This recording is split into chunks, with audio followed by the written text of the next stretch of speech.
सतगुरु की साजी निवाजी प्यारी सात संगत जी, प्यार और सत्कार से कहना धन निरंकार जी। बोलिए सतगुरु माता सुदीक्षा सविंदर हरदेव जी महाराज की जय। सात संगत जी कहते हैं, एक समर्पित गुरसिक के लिए गुरु वचनों के अनुसार जीवन गुजारना ही सबसे बड़ा धर्म है। इसी पर आधारित दासी एक स्टोरी आप जी के चरणों में शेयर करने जा रही है। आप जी प्रवान करें, अगर कोई गलती हो जाए तो क्षमा करें। बात उन दिनों की है जब आचार्य चाणक्य तक्षशिला में पढ़ाया करते थे। वह मानते थे कि छात्रों को किताबी ज्ञान से ज्यादा व्यवहारिक ज्ञान देना चाहिए। आचार्य ने शिष्यों की परीक्षा लेने का फैसला किया। चाणक्य ने सभी छात्रों को आदेश दिया कि गुरुकुल की साफ सफाई के लिए बैत की टोकरी में पानी भरकर ले आए। छात्र गुरु की बात सुनकर हैरान हो गए और सोचने लगे कि इन बैत की टोकरियों में पानी भरना तो असंभव है, लेकिन जब गुरु जी ने कहा है तो आदेश तो मानना ही होगा। गुरु जी का आदेश हम टाल नहीं सकते। सभी विद्यार्थियों ने नदी पर पहुंचकर टोकरी में पानी भरना शुरू कर दिया। जैसे ही वे पानी भरते, पूरा पानी छेदों से निकल जाता था। आखिरकार सभी छात्र थक कर खाली हाथ गुरुकुल लौट गए। सिर्फ एक छात्र को अपने गुरु पर पूरा विश्वास था। उसने सोचा कि जब आचार्य गुरु जी ने कहा है तो कुछ सोचकर ही बोला होगा। वह धैर्य से सुबह से शाम तक टोकरी में पानी भरता रहा। अंत में बैत की टोकरी पानी से फूल गई और छेद उसके भर गए और कामयाब होकर वह छात्र पानी से भरी टोकरी गुरुकुल में ले गया। उसने गुरु की आज्ञा का पालन किया, गुरु के आदेश को माना। चाणक्य ने सभी छात्रों से कहा कि मैंने आपको बहुत मुश्किल काम दिया था, जिसे सिर्फ धैर्य और लगन से किया जा सकता है। इसलिए जीवन में कोई भी काम मुश्किल नहीं है। धैर्य से सारा काम किया जा सकता है और जो गुरु की आज्ञा का पालन करती हैं, गुरु के आदेश को मानते हैं, अंत में वही सफल होते हैं। गुरु वचनों को मान के मन से जो सेवा की जाती है, सबसे उत्तम सबसे ऊंची वो सेवा कहलाती है। मनिए जेकर वचन गुरु दे। शहनशाह जी इस शब्द द्वारा भी हमें समझा रहे हैं, मनिए जेकर वचन गुरु दे, उस सतगुर दी होवेगी, आपे सिमरन होवेगा ते दुर्मत दूर खलोवेगी। जब गुरु के वचनों को मान लिया जाता है, गुरु का आदेश मान लिया जाता है, तो गुरु बहुत खुश होता है। करने कराने वाला तो ये गुरु ही होता है। बस हमने तो सिर्फ माध्यम बनना है, हमें तो इसने माध्यम बनाया है। करण करावन आपे आप, मानस के कुछ नहीं हाथ, मनुष्य के हाथ में कुछ नहीं है। करने कराने वाला ये सतगुरु निरंकार दातार आप है। सारे कारज आपे करदा, साडा ते बस होंदा है ना। सारे काम ये आप करता है, हमारा तो ये नाम कर देता है। इसलिए जब भी गुरु का जो भी आदेश आए, हम उसको मानते चले जाएं। जैसा गुरु आदेश दे वो काम हम करें। संतो हमें ये वर दो कि गुणगान हम करें। जैसा भी गुरु का आदेश आ जाए, हम उस तरफ चल पड़े।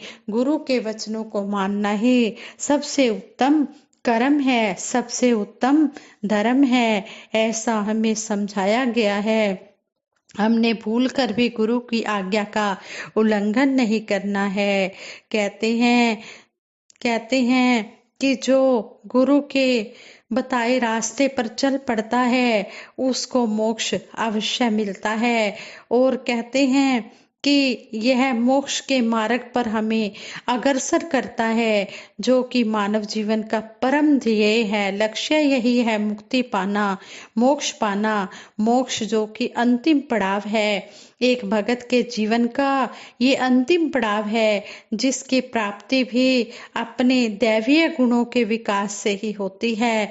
ब्रह्म ज्ञान की दात जब सतगुरु प्रदान करता है तो साथ ही साथ अन्य गुणों का समावेश भी बीज रूप में हमारे मन में कर देता है। हमें सतगुरु के बताए अनुसार सभी कामों को करना है, तभी इन गुणों का विकास हो सकता है।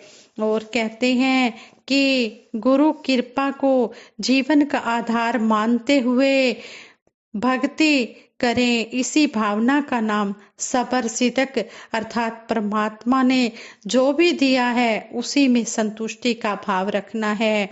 सतगुरु अपने भगत को सबर रूपी दैवीय गुण से भी सजाता है। सबर वास्तव में मन की चंचलता का विषय है, मन की ऐसी अवस्था को प्राप्त हो जाना जहां हमारी कोई इच्छा नहीं रह जाती है। सुख शांति व समदृष्टि रूपी दैवीय गुण भी सतगुरु की कृपा से ही प्राप्त होते हैं। जीवन में सादगी, सबर, सिदक, सहानुभूति, शांति, समदृष्टि के आ जाने से हमारा जीवन सुखी हो जाता है। तीन रहमतें हमारी भक्ति का के आधार को मजबूत करती हैं। वे हमारी श्रद्धा व निष्ठा को मजबूत बनाकर हमें गुरु के चरणों से जोड़ने का काम करती हैं। ये है सेवा, सिमरन व सत्संग। सेवा का भाव हुक्म में रहकर ही होता है। गुरु के आदेश के अनुसार जीवन गुजारने से ही सेवा के भाव का अंतर मन, सेवा का भाव जो है वो मन में बसता है। सतगुरु को निष्काम सेवा से ही रिझाया जा सकता है। निष्काम सेवा के लिए जरूरी है कि हम मानव समाज की सेवा करें।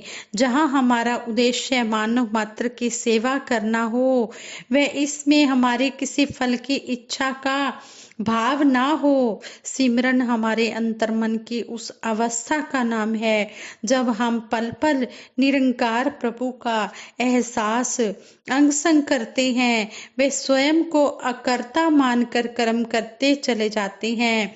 सत्संग एक मजबूत सहारे के रूप में हमारे मन की चंचलता को दूर करने व हमारा निरंकार प्रभु पर अटूट विश्वास बनाए रखने का साधन है। शहनशाह जी संपूर्ण अवतार बानी में फरमाते हैं, साध संगत सुखे जीवन विच कर दी हरियाली है, भुख नंग दा नाश करेंदी आ जांदी खुशहाली है। संतों का संगत करने से हरियाली ही हरियाली होती है, चारों ओर से सुख शांति ही मिलती है और किस तरह जीवन में सुख आ जाता है। इस प्रकार कहा जा सकता है कि गुरु चरणों की भक्ति के लिए मन के भावों का शुद्ध होना जरूरी है। गुरु के वचनों को मानना जरूरी है। वचना ते तेरे दाता बंदा जो खलो गया, कख नहीं सी मूल उदा लखा दा हो गया। जिसने गुरु के वचनों को मान लिया है उसकी ये सतगुरु अनमूल्य कीमत बना देता है। बिना भाव के भक्ति होना मुश्किल है। जिस प्रकार भीष्म ने शांत भाव से, हनुमान जी ने दास भाव से, अर्जुन ने सखा भाव से, यशोदा माता ने वात्सल्य भाव से व मीराबाई ने कांत भाव से परमेश्वर की प्रशंसा करके अपने प्रभु को रिझाया, ऐसे ही हम भी इन सभी भावों को शामिल करके, इन सभी भावों से युक्त होकर निरंकार प्रभु के अगाध प्रेम को प्राप्त करके अपने जीवन को सफल कर सकते हैं। साथ संगत जी, ये विचार हमें इतना कुछ सीखने को देते हैं कि हम अंतिम श्वास तक सतगुरु के चरणों में लगे रहें। सारे सुख दुनिया दे पादो साडी झोली विच, फिर भी मिलाई रखना संतां दी टोली विच। साध संगत जी प्रेम से कहना, धन निरंकार जी।